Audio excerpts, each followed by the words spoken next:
Just got paid. It's Friday night. Money in my pocket. Party hard tonight. Lazy night. Just got paid. It's Friday night. Money in my pocket. Party hard tonight. Lazy night. Do the shaking. The shaking. Bonjour et bienvenue à tous les bowlers, à tous les hoopers, c'est Afro Buzzer Time sur Flywave Tropical, la radio et la télé qui prennent leur envol sur le net. Afro Buzzer Time, c'est l'émission qui met en valeur le basketball africain en Afrique et ailleurs. Nous sommes heureux de l'accueil que vous avez réservé à notre magazine. Vous êtes de plus en plus nombreux à le regarder et nous vous en remercions parce que ça nous motive davantage à continuer d'œuvrer au service du basketball de notre continent. Au sommaire de ce numéro, la Fédération internationale de basketball Zone Afrique, que nous appelons communément tous FIBA Afrique, fête ses 60 ans d'existence. Et pour l'occasion, nous vous présenterons dans cette émission un documentaire relatant l'histoire du basketball en Afrique. Et je peux vous dire que ça vaut le détour. Elle incarne la fraîcheur, le renouveau et le dynamisme de l'équipe nationale féminine du Cameroun. Elle, c'est Dulcie Fankam, dont nous vous brosserons le portrait dans ce programme. Arrière local, Prince d'Oman. Après avoir brillé lors du dernier Afro-Basket avec le Kenya, le fantasque ailier fort qu'on surnomme The Three Doctor pour son adresse à 3 points vient de remporter la Coupe du Sultan d'Oman, pays où le Kenyan est un joueur adulé. Où est passée Evelyne Akator, joueuse déterminante dans les titres de 2017 et 2019 avec les D Tigers du Nigeria? Akator a brillé par son absence lors des Jeux Olympiques et de l'Afro-Basket Dames cette année. Mais rassurez-vous, si elle ne joue pas avec l'équipe nationale de basket du Nigeria, elle est une excellente joueuse dans la Ligue féminine de basketball en France où elle fait les beaux jours du Flamme Carolo de Charleville-Mézières. Aux Amalek d'Égypte, tout premier vainqueur de la toute première Basketball Africa League, on a décidé de faire le contraire de l'adage selon lequel on ne change pas une équipe qui gagne. Oui, les Amalkaouis ont changé de coach et ont perdu de nombreux joueurs. Cependant, les objectifs restent les mêmes. Conserver le titre de champion d'Égypte et réussir le back-to-back dans la seconde édition de la BAL. Dans notre séquence NBA, nous vous parlerons de l'intérieur du Magic d'Orlando, Mohamed Bamba. Après un début de saison miné par les blessures, il arrive à la fin de son contrat rookie. Pour lui, donc, la saison qui vient de commencer revêt une importance capitale. Car Mo Bamba ne peut plus se permettre de traîner en route. Confirmer ou disparaître, tel sera le défi du natif de Harlem que Guinéens et Ivoiriens se disputent pour leur équipe nationale. Voilà pour le sommaire. Afro Buzzer numéro 21, c'est parti.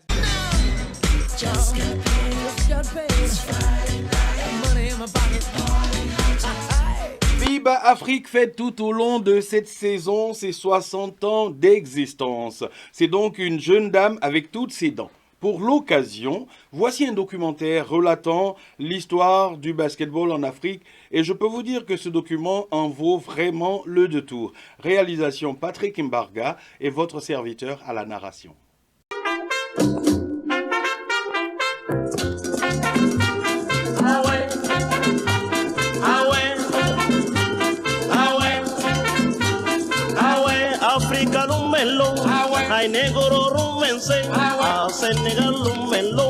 Né de la défunte AFABA, Association des fédérations africaines de basketball en 2002, FIBA Afrique est une jeune dame de 60 ans avec toutes ses dents.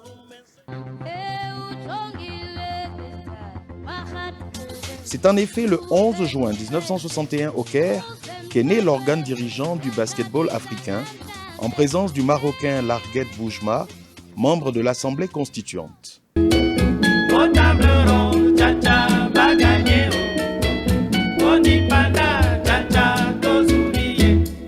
Par la volonté de ces 12 pays fondateurs, à savoir l'Égypte, le Maroc, l'Éthiopie, le Soudan, le Togo, la Rhodésie du Nord, la Sierra Leone, le Ghana, la Guinée, la Libye, le Mali et la Haute-Volta, le tout sous la direction de Abdel Moneim Ouabi, vice-président pour l'Afrique, et du père fondateur de l'AFABA, Abdelazim Ashri, alors membre du Comité technique international. Ce regroupement a porté en mars 1962 la création du premier championnat d'Afrique des nations de basketball.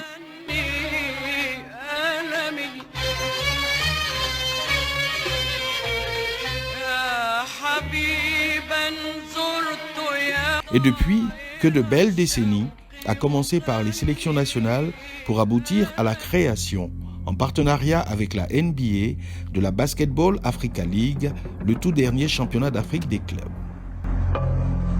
C'est à l'issue du 6e congrès de la FIBA, tenu à Rome les 30 et 31 août 1960, que la Fédération égyptienne de basketball a reçu un quitus pour organiser une assemblée générale en vue de la création d'une association chargée de la gestion du basketball sur le continent africain.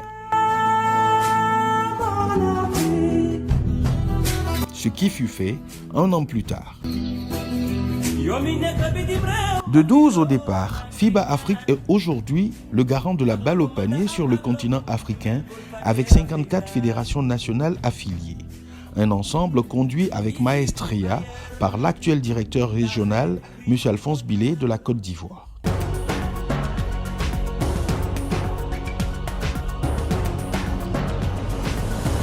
C'est 40 ans après sa création que l'AFABA devient FIBA Afrique en 2002 et a connu des dirigeants emblématiques, à l'exemple de François Pewa de la Centrafrique, Mokhtar Gueye et Sey Moro du Sénégal, Alain Ekra de la Côte d'Ivoire, Aman Niang du Mali et Abdelraouf Menjour de la Tunisie. Par la volonté de la FIBA et dans un désir d'harmonisation et de conformité des structures continentales.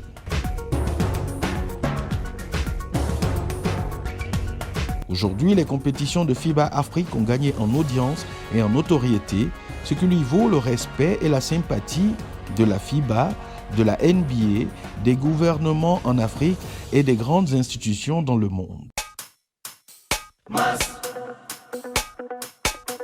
Sur le plan sportif, le basket africain a été dominé par des pays qui ont marqué leur période. Ainsi, les années 60 feront logiquement la part belle aux pays du Maghreb, avec notamment 3 titres pour l'Égypte, 1962, 1964 et 1970, le Sénégal jouant les troubles fêtes en s'adjugeant le trophée en 68.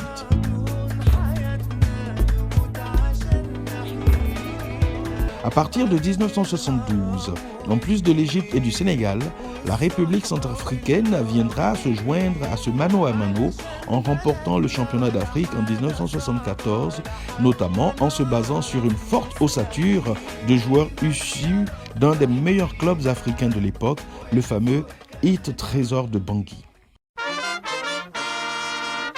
Puis, au milieu des années 70, un nouveau venu, la Côte d'Ivoire, commencera à montrer les crocs avec notamment plusieurs finales disputées et plusieurs secondes places.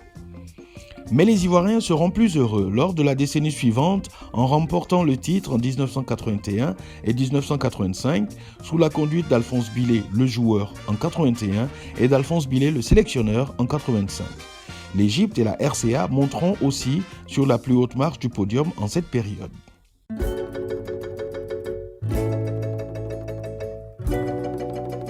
Les décennies suivantes vont consacrer le règne sans partage de l'Angola sur le basketball africain. De 1989 à 2013, les Angolais trusteront 11 titres, n'en laissant au passage que des miettes au Sénégal en 1997, à la Tunisie en 2011. Forte de sa génération dorée, avec les Carlos Guimarães, Jean-Jacques Conceição, Aníbal Moreira ou le shooter Manuel Souza, bien suivi par une autre génération de très bons basketteurs dont Miguel Lutonda, l'Angola a été un véritable ogre, jamais rassasié de titres. Depuis 2015, la Tunisie et le Nigeria se disputent le leadership du basketball sur le continent. Chez les dames, le Sénégal se taille la part du lion avec 11 titres remportés en 24 éditions depuis 1966. Avec Mam Matim Beng, Ce pays possède aussi la joueuse la plus titrée individuellement, car elle fut 5 fois MVP de l'Afrobasket Dames. À l'heure où l'on fête les 60 ans de FIBA Afrique, il serait de bon ton de dire qu'à l'instar des hommes, les choses ont aussi énormément évolué chez les dames. Notre basket est en train de prendre de l'ampleur, de la petite catégorie à la grande catégorie, et sans dire qu'il y a eu beaucoup de changements au niveau des FIBA. Là, je les remercie. Il y a un perpétuel changement, et il y a une formation, un renforcement des capacités, et c'est ce qui est demandé.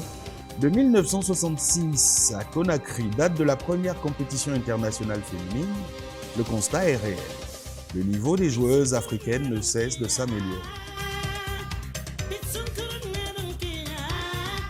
Passé la période où, dans de nombreuses familles traditionnalistes, les femmes n'avaient pas leur place sur un terrain de basket, force est de constater le remarquable travail des devancières que sont les Betty Kalonga, Mfo Mudoka, Yao Germaine, Mam Matimbeng et tant d'autres. Elles ont été pour beaucoup dans le rayonnement du basket féminin actuel. Même au Maghreb, où les enjeux sociétaux sont nombreux vis-à-vis de la gente féminine, on a assisté aussi à une belle évolution des mentalités. L'Égypte, le Maroc et la Tunisie sont régulièrement engagés dans les compétitions féminines de FIBA Afrique. Et un des plus beaux fleurons de ce basket du nord du continent est incontestablement l'Égyptienne Soraya Mohamed Degaïf. D'un jeu trop instinctif au départ, reconnaissons que la joueuse africaine a progressé tactiquement. Plus disciplinée, moins stressée et de plus en plus à droite, les féminines sont aussi de plus en plus agréables à voir jouer. D'ailleurs, de nombreux entraîneurs ont avoué apprendre le mieux en visionnant du basket féminin.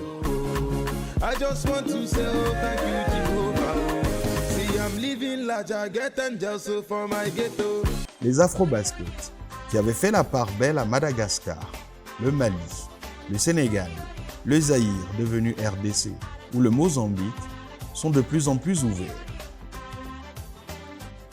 Le Nigeria avec son armada professionnelle, l'Angola avec son artiste Italy Lucas et bien d'autres sélections rendent les compétitions continentales plus indécises. Aussi bien chez les plus jeunes que chez les seniors, le Nigeria, le Mali, le Sénégal et l'Égypte brillent à l'échelle internationale. Preuve que le travail porte ses fruits. L'émergence des femmes dans l'arbitrage et dans le coaching sont aussi des signes encourageants de la formidable évolution du basket féminin en Afrique. Et il n'est plus très loin, le temps où les basketteuses africaines régneront mondialement. FIBA helps us, they give us the equipment, they give us the instructors. So to me, at this level of a woman, I'm so appreciative, and I have seen a lot that is growing into basketball.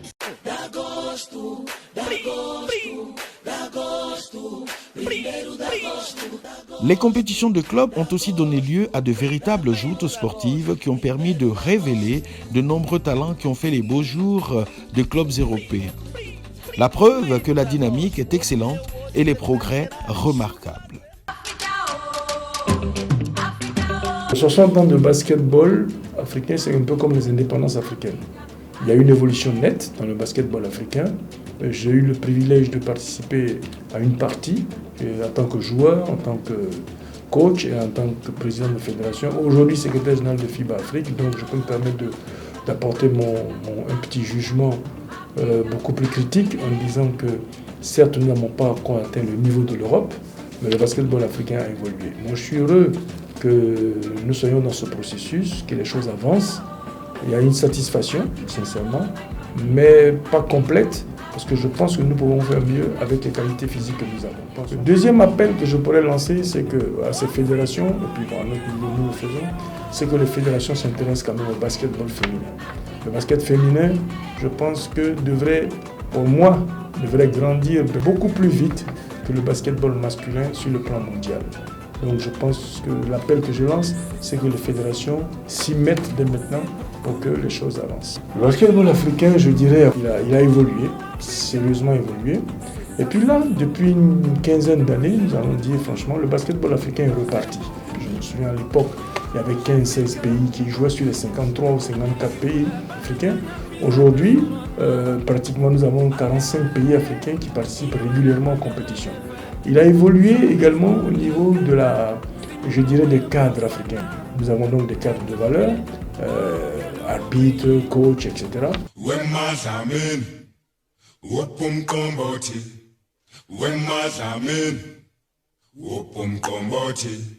Pour sûr, l'avenir du basketball africain s'annonce radieux. L'avènement de la toute récente Basketball Africa League, dont 50 joueurs participants sont issus de l'afro-basket, vient confirmer, s'il en était encore besoin, la bonne santé de ce sport. Et pourquoi pas une Basketball Africa League version féminine? Certes, il y a encore des choses à améliorer au niveau structurel et infrastructurel, mais l'occasion est belle pour souhaiter à FIBA Afrique et à l'Afro-Basket un très joyeux 60e anniversaire.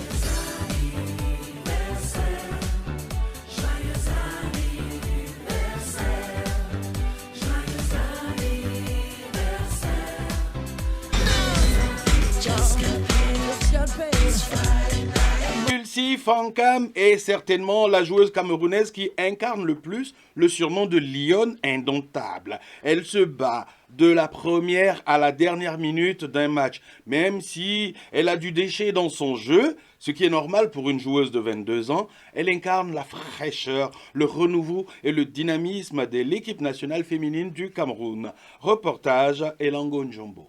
Mon nom c'est Fankam Menja de Dulcie, j'ai 1,86. J'ai commencé le basket en Konsamba et après je me suis dirigé les Douala et après Yaoundé, après les États-Unis. Maintenant je joue à l'université de South Florida, une division 1 de basketball. Et Green now into Fankam. We know what she can do in that low post and she does it again. Toute droite, sortie d'une Konsamba, qualifiée avec talent et travail acharné. Telle était la belle image que Fankam Menja de Dulcie nous a laissée pendant la FIBA Women's Afro-Basket 2021. How do you stop her when she's in that low post? And the recent transfer to University of... Faisant ses débuts sur la scène internationale avec un double-double, elle a eu le plaisir de représenter le Cameroun devant famille et amis. She loses the ball. They have extended this lead by a good chunk, 14 points, and we've seen it over and over again. You look at that replay, you see? If Velma had taken 2 steps... Le fait que l'afro-basket se joue aussi au pays, c'est une très grande chose. J'ai l'occasion de jouer devant ma famille, devant mes amis, et c'est juste magnifique. Le pivot de 22 ans qui évolue pour l'université de South Florida a terminé de l'afro-basket féminin avec une moyenne de 10 points par match, 9 rebonds et 0,2 interceptions. Une vraie centrale électrique pour la Team Cameroun. Cependant, elle entend travailler plus fort pour atteindre le sommet de sa carrière.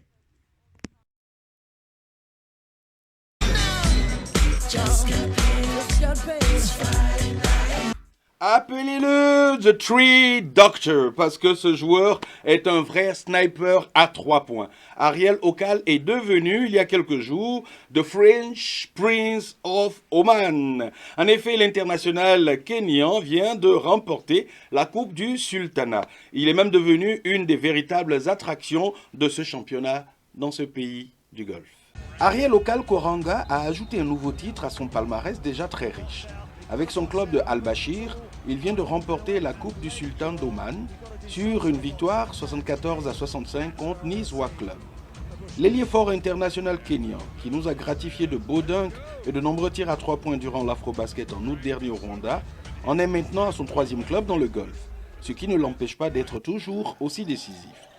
Il a rejoint Al-Bashir en février 2021, mais la saison a été perturbée par la pandémie mondiale de Covid-19, ce qui l'avait contraint à rentrer chez lui, au Kenya. Ensuite, pour garder la forme, il a fait une pige en Ouganda, histoire d'arriver en pleine bourre à l'Afro-Basket.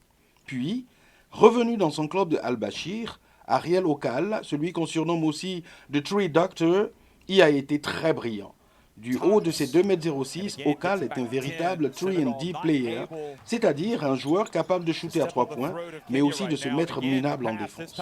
En plus, c'est un joueur avec un gros mental, ce qui est extrêmement important lorsqu'on joue dans les pays du Golfe. Cette victoire dans la Sultan Cup d'Oman vient récompenser un joueur qui donne tout sur le terrain. Okal, à 31 ans, joue certainement le meilleur basket de sa carrière.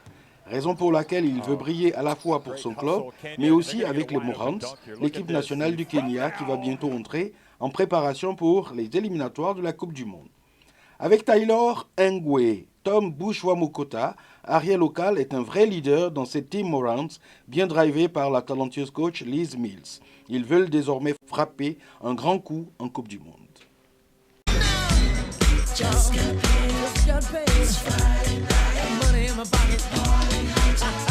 Où est passée Evelyn Akator? Joueuse déterminante dans les titres de 2017 et 2019 pour les D Tigresses du Nigeria, Evelyn Akator a brillé par son absence lors des Jeux Olympiques et de l'Afrobasket dames cette année. Mais rassurez-vous, si l'intérieur des D Tigresses ne joue pas avec l'équipe nationale de son pays, elle est excellente en France, dans la Ligue féminine professionnelle de basketball, où elle fait les beaux jours du Flamme Carolo de Charleville-Mézières. Où est passée Evelyn Akator? Les suiveurs des D Tigresses du Nigeria n'ont pas arrêté de se poser la question, vu les absences de la championne d'Afrique 2017 et 2019.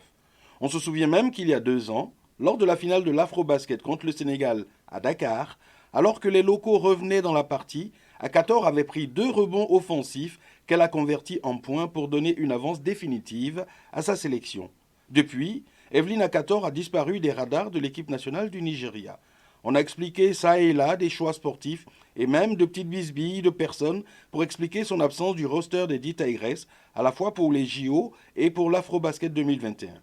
Qu'à cela ne tienne, Evelyn Akator brille actuellement dans le championnat de France professionnel.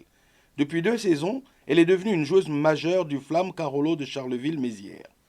En décembre 2019, lorsqu'elle signe avec les Flammes Carolo pour compenser les indisponibilités de Nadia Gomes-Collado et Fatimatou Sako, après un début de saison contrasté à Salamanque, l'internationale nigériane débarque comme pigiste médicale. Puis, ses 14 points de moyenne aident le club à finir à la 3e place du championnat. Son contrat de pigiste se transforme en contrat d'1 saison et est renouvelé pour la saison 2021-2022.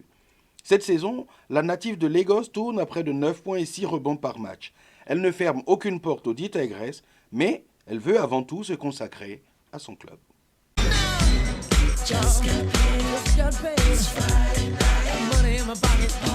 On dit souvent qu'il ne faut pas changer une équipe qui gagne, mais aux Zamalek d'Égypte, tout premier vainqueur de la toute première édition de la BAL, c'est tout le contraire qui se passe en ce moment.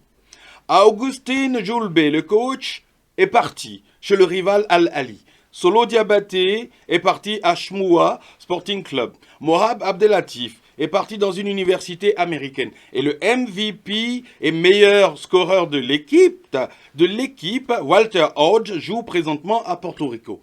Pour autant, même pas peur. Même pas peur, le club Zamalkaoui vient de confier les rênes de l'équipe au coach grec Vangelis Evangelou, avec pour mission de faire aussi bien que la saison dernière. Lorsque vous reverrez cette équipe du Zamalek d'Égypte, elle aura un tout autre visage que celui de la formation qui a remporté la toute première édition de la Basketball Africa League. Car même s'il y a un adage selon lequel on ne change pas une équipe qui gagne, aux Zamalek, les choses semblent inversées, même si les objectifs restent exactement les mêmes. Augusti Julbe, l'homme qui a amené le Zamalek au titre de la première Basketball Africa League en mai à Kigali, a signé pour les rivaux locaux d'Al-Ali. Quant au MVP de la saison inaugurale et meilleur scoreur de l'équipe Walter Hodge, il joue actuellement à Porto Rico. Le Zamalek a donc offert au grec Evangelos Angelou, 52 ans, un contrat d'1 an pour devenir son nouvel entraîneur, avec pour objectif de faire des ajustements afin de maintenir le succès de l'équipe. Sous Julbe, le Zamalek a remporté le titre égyptien de la Super League 2021, juste après avoir remporté la BAL 2021. Les choses s'annoncent donc difficiles pour Angelou, même s'il a travaillé pour certains grands clubs européens tels que l'Olympiakos, le Dynamo Moscou, l'AEK Athènes, l'Efes Istanbul, et Laris Salonique. D'autant plus que l'ancien meneur de l'Olympiakos entame sa toute première expérience en Afrique.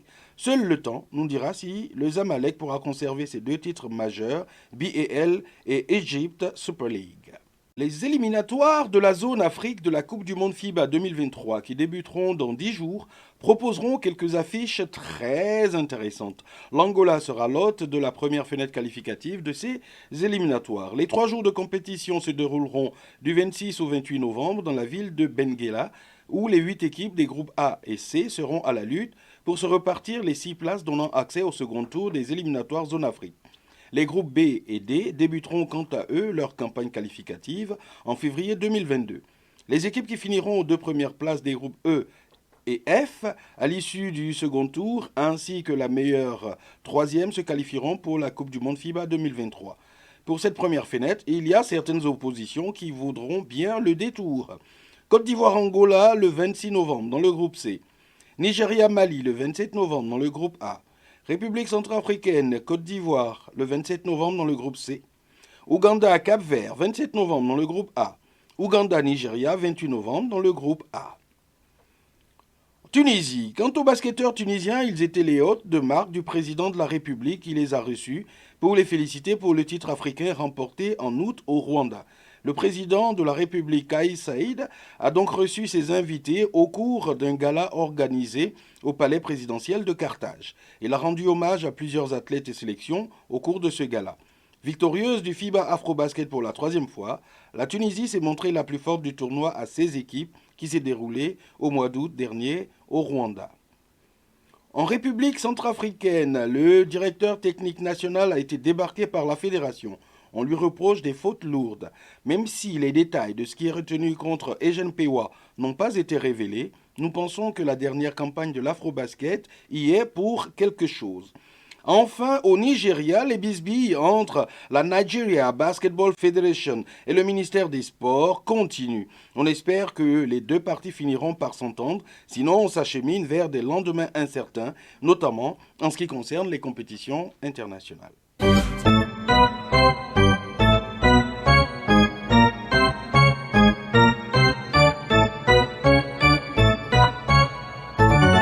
Après un début de carrière miné par les blessures, le pivot du Magic d'Orlando, Mohamed Bamba, est désormais un homme pressé et on le serait à moins. Il arrive à la fin de son contrat rookie. Pour lui, la saison qui vient de commencer revêt donc une importance capitale car Mo ne peut plus se permettre de traîner en route. D'autant plus qu'avec le départ de Nikola Vucevic aux Chicago Bulls, il aura toute la latitude de montrer que son talent est aussi large que ses 2,36 m d'envergure. Confirmer ou disparaître, tel sera le défi du natif de Harlem à New York que les sélections guinéennes et ivoiriennes se disputent. Mais ça, c'est une autre histoire. Alors Mo, do or die. Pas épargné par les blessures, Mo Bamba entre dans une année charnière. Alors qu'il va vivre sa dernière année de contrat rookie, ça passe ou ça casse pour le jeune pivot du Magic. Nikola Vucevic, parti aux Bulls de Chicago, Mo Bamba qui entre dans sa 4e saison NBA, rémunéré à hauteur de 7,6 millions de dollars, sait que la pression sur ses épaules est montée d'un cran. À la fin de la saison, il sera ainsi free agent, mais le Magic aura tout de même la possibilité de le protéger avec une qualifying offer d'environ 10 millions de dollars. C'est une offre que pourrait lui faire sa franchise avant d'en faire un free agent prioritaire pour son équipe. Si ses dirigeants ne le font pas, il deviendra free agent non protégé et il pourrait entamer un parcours du combattant comme journeyman sans aucune sécurité de l'emploi. On a bien vu cet été que des jeunes joueurs se sont retrouvés sans contrat ou contraints d'accepter des deals au salaire minimum. Autant le dire, après 3 saisons sans saveur, à 6,5 rebonds de moyenne, l'ancien numéro 6 de la draft 2018 n'a clairement pas justifié les attentes placées en lui par la franchise d'Orlando. À sa décharge, l'immense intérieur de 2,13 m n'a pas été épargné par la malchance. Il a subi une fracture à la jambe lors de sa saison rookie et une litanie de blessures, dont plusieurs à la cheville. De plus, il a été ralenti par le Covid-19 pendant de longs mois. Désormais à la croisée des chemins, Mo Bamba doit se faire violence et enchaîner sur la petite dynamique qu'il a lancée en fin de saison. Après de 12 points et 8,8 rebonds par match, plus un contre, l'ancien pivot du Texas University semble avoir enfin trouvé ses marques. Ses 2,36 m d'envergure pourraient en faire un défenseur d'élite dans la Ligue américaine, à condition de ne plus être perturbé, car le temps presse désormais. Courtisé à la fois par la Côte d'Ivoire et la Guinée, qui aimeraient l'avoir dans leur équipe nationale, Mo Bamba n'est pour l'instant pas prêt à se décider pour un pays. Il veut d'abord assurer sa place en NBA. On pourrait difficilement lui donner tort.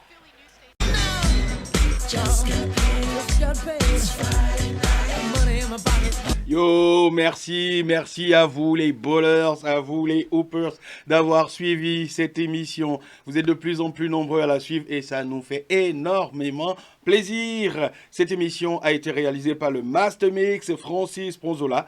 N'hésitez pas à nous faire part de vos remarques, de vos suggestions et même des propositions de sujets. Nous sommes là pour essayer de nous améliorer, pour essayer aussi de vendre au mieux le basketball africain. D'ici là, prenez soin de vous, prenez soin des vôtres. À une prochaine fois. Bye bye.